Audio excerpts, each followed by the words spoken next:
Hello, welcome to my daily watercolor painting video series, day 20. So lately I'm on a mission to add a bit of weirdness to my paintings. I used to just paint what I saw, I would try to copy it. It is a good way to learn, but it can feel a little bit like something's missing if all you do is just copy what someone else has did. So what I'm trying to do is add a bit of my style and a bit of things that feel more like me. But to do that, and I basically don't want this process to be too stressful for me because I tend to be critical of my work. So I've been picking projects from this book lately because it's really very helpful. It's full of very easy paintings, very easy painting projects. There's actually 50 different projects in this book.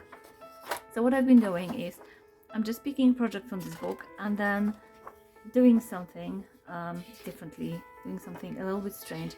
I am very much into a bit of like surrealism lately, but I still don't really know what I'm doing. It's still very messy, so please be kind. But I realized that I don't have to do all these elaborate paintings.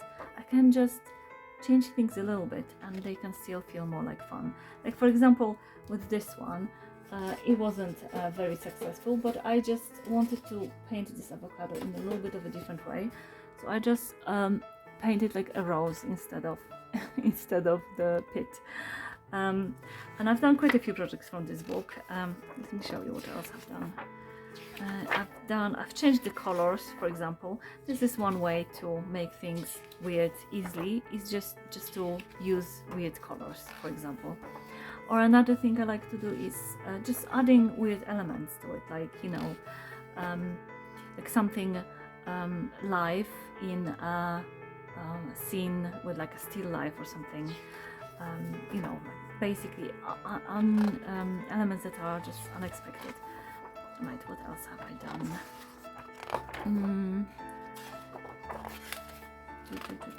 Oh yeah, I've done this one. Again, not very successful, but I just try to paint some like leaf button on the whale. And then there was the orange.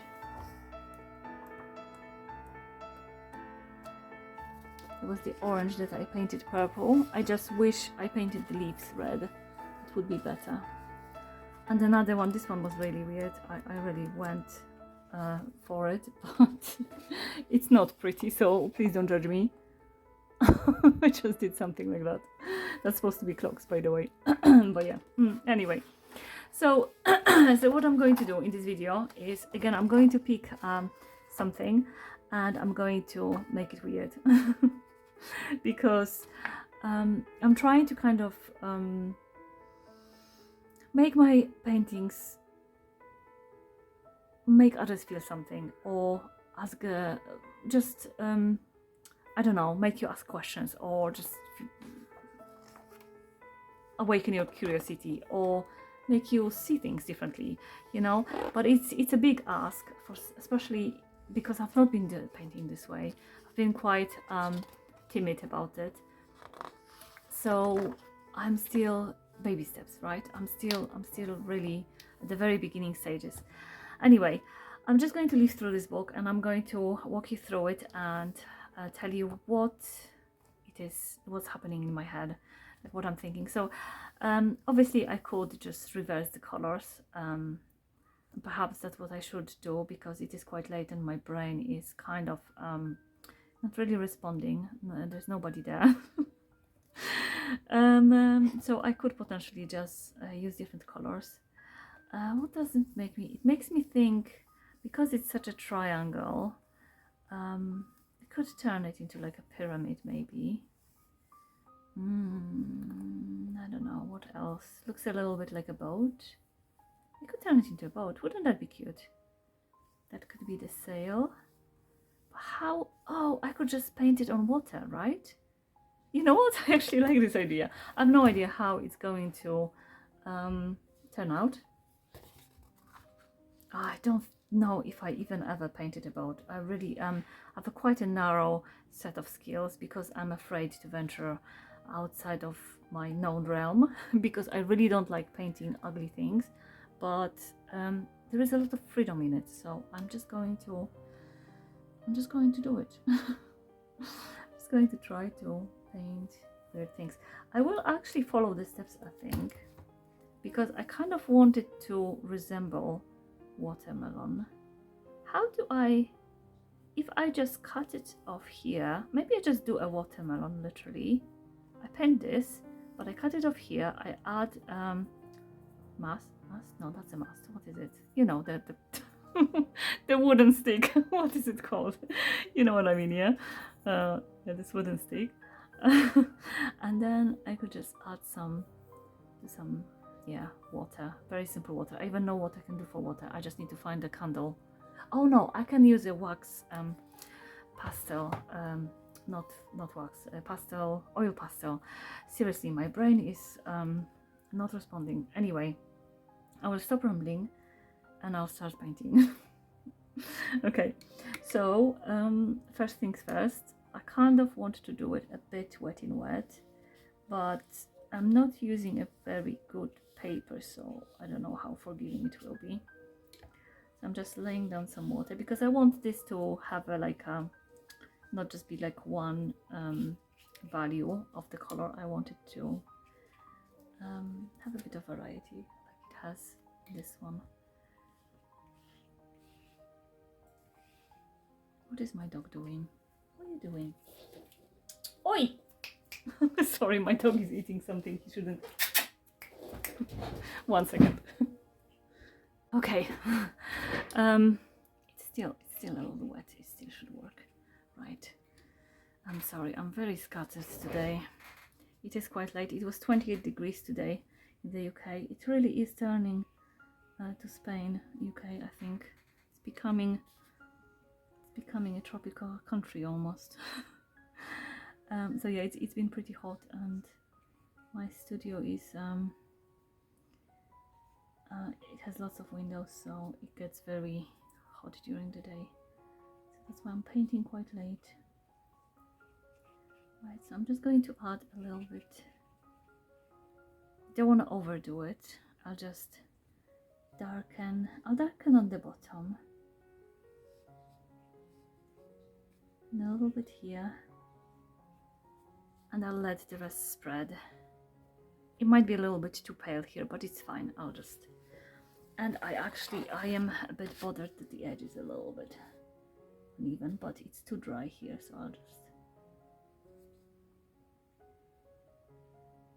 tidy it up a little bit. Okay, right, so while this is drying, I'll leave a gap and I could start painting. Or should I just do it very pale? Well, I have to leave a gap anyway for the mast, so I'll just do the pale green. But this has to be super pale. I just need to make some space on my palette.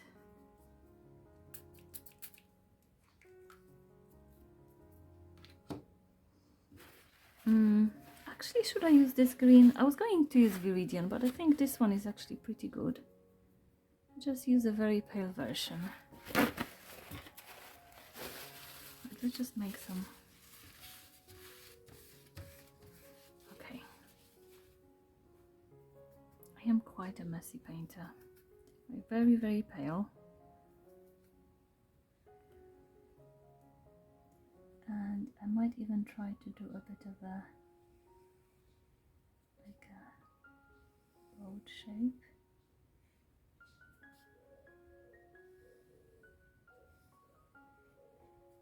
Something like that.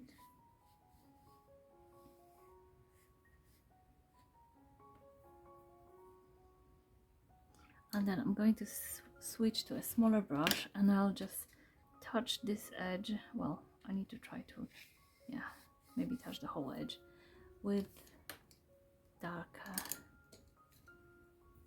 version of the same color. Now this is a tricky part because it depends on how wet the paper is. Like, it's already drying here on the edges, so it might look a little bit unnatural here, but it's okay. No? do here.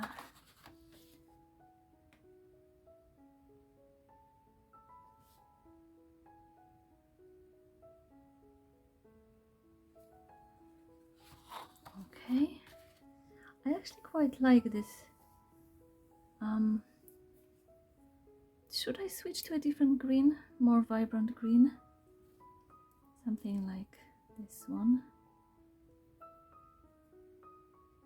But actually what I think would probably work better is if I do it once this is dry. I will actually just add a band of, yeah, just a band of paler green. I don't know, we'll see. Anyway, I'll let this dry, and I'm going to just suggest some water here, but I want to also suggest a bit of like a sparkle on the water. And I don't really have masking fluid. I find them quite messy and difficult to use. So what I sometimes use is white oil pastel. The problem is you can't really see well where you're doing it, but yeah, there we go. Because it acts like a resist, and basically where I put the pastel, watercolor will not go there. And I think I'm just going to do a simple just swipe with the flat brush, and I'll use something like cerulean, maybe cerulean blue.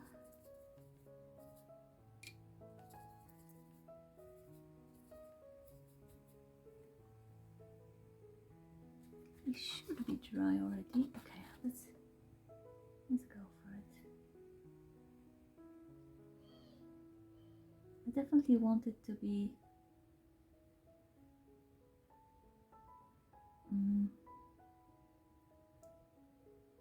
straight, so it suggests water, but then going down here we can just be a bit more. There we go, something like this. Is it too pale? I might be a little bit too timid. I'm going to add another, a little bit darker layer, maybe.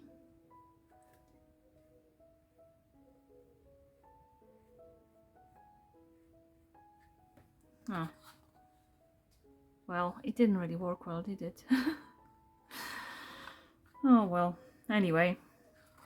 Why didn't it work? Did I add too much paint? Maybe. Or maybe it's the wrong type of paper. I think last time I used this technique, it was on a rough paper. This one is something like a cold press or something. You know, the middle one. Okay, just a little bit of green.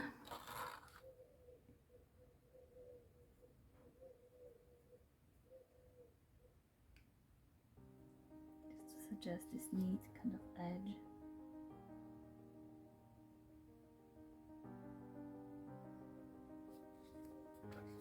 Now I feel I need to add the darker one at the bottom.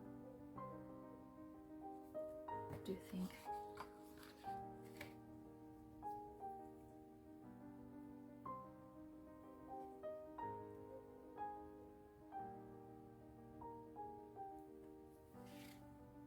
I think I'm overdoing it now.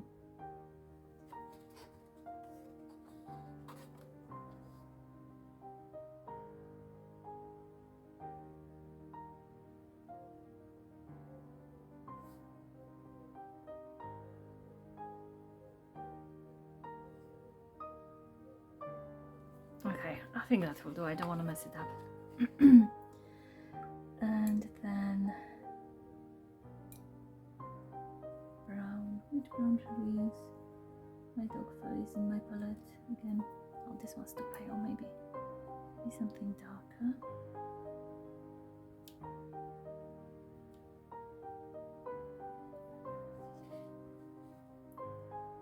Just go.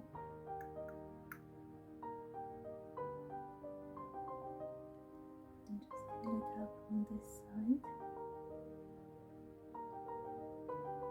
So it looks like light is hitting this part of it. Because this is a paler side. It's looking funny, isn't it?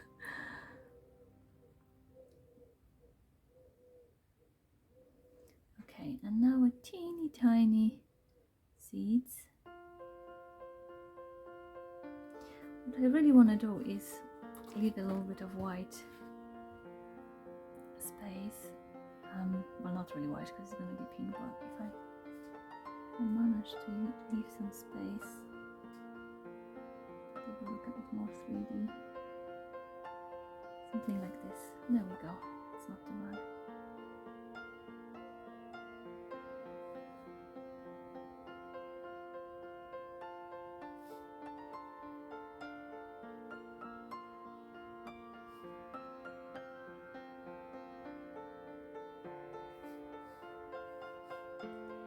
I think I might be painting it a little bit too dark. Is it too dark? I feel like it's too dark. I'm just going to mop up some of the paint while I still can. Like that. It's just too...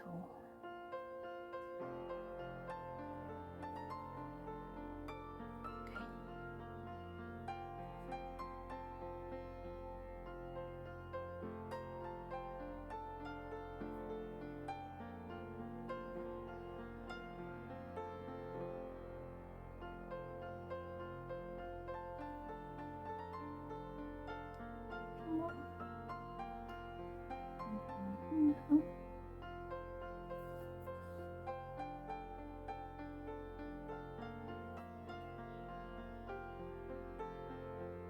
So kind of similar practice, basically practice similar techniques as here, but ended up with something kind of fun. Anyway, hope you enjoyed it, and I'll be back tomorrow, probably with some more weird paintings. See you tomorrow and happy painting!